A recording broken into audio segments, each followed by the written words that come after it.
আচ্ছা, এই যে বাদ্যযন্ত্রগুলো রয়েছে এগুলোর নাম কি? এইটার নাম কি? এটা মাদল। আর এইটাকে কি বলে? ধামসা বলে না? ধামসা বলে এটাকে। এটা এটা কি তোদেরই প্রপার্টি, মানে তোদের নিজস্ব না কোনো গ্রাম সোলানের জন্য? গ্রাম সোলানের মানে তত্ত্বাবধান করার জন্য তোদের কাছে রাখা থাকে। এই মাঝে মধ্যে রোদ দিতে হয়। চামড়ার জিনিস তো, তেল মাখিয়ে রোদে দিতে হয়।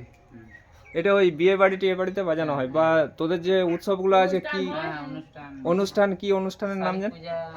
সালুই পূজা। আর কি একটা হয়, করম গাড়া না কি হয়? আমাদের হয় না, তোদের এখানে হয় না, অন্য গ্রামে হয়। অন্য গ্রামে হয় করম গাড়া। আচ্ছা, সালুই পূজার সময় হয়। বাহ, বেশ সুন্দর।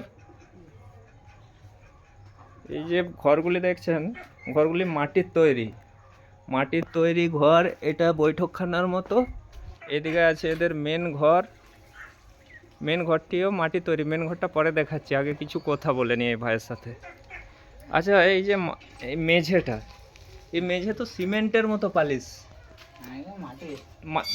মাটির অথচ সিমেন্টের মতো পালিশ। আমি যতটুকু জানি এই পালিশটা বিশেষ কিছু ভেষজ উপাদান দিয়ে তৈরি করা হয়। আচ্ছা, এই পালিশটা তৈরি করতে কি কি লাগে আমি এই ভাইয়ের কাছ থেকে জেনে নেব। শুধু মাটি দিয়ে? হ্যাঁ, শুধু মাটি দিয়ে। শুধু মাটি না, কিছু ওই গাছগাছাড়ার উপাদান থাকে না? সে না, শুধু মাটি। তাহলে এই কালো রংটা কি করে আসে? সার দিয়ে, গোবর সার থাকে আর কিছু ছাই ধরনের থাকে হয়তো।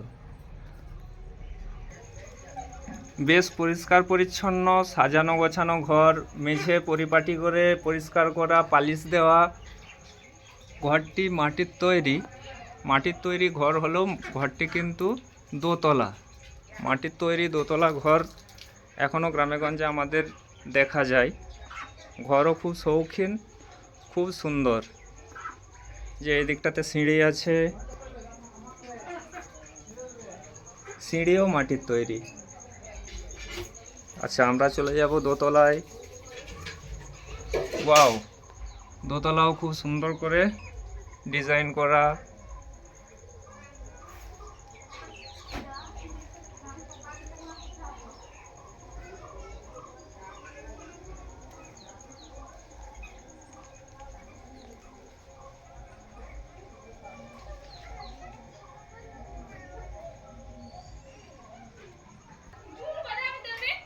একদিকে আছে কিচেন। সম্ভবত রান্না বান্নার কাজ কমপ্লিট হয়ে গেছে। এখানে কিচেন আছে, জিনিসপত্র রাখার জায়গা। বাহ, খুব সুন্দর।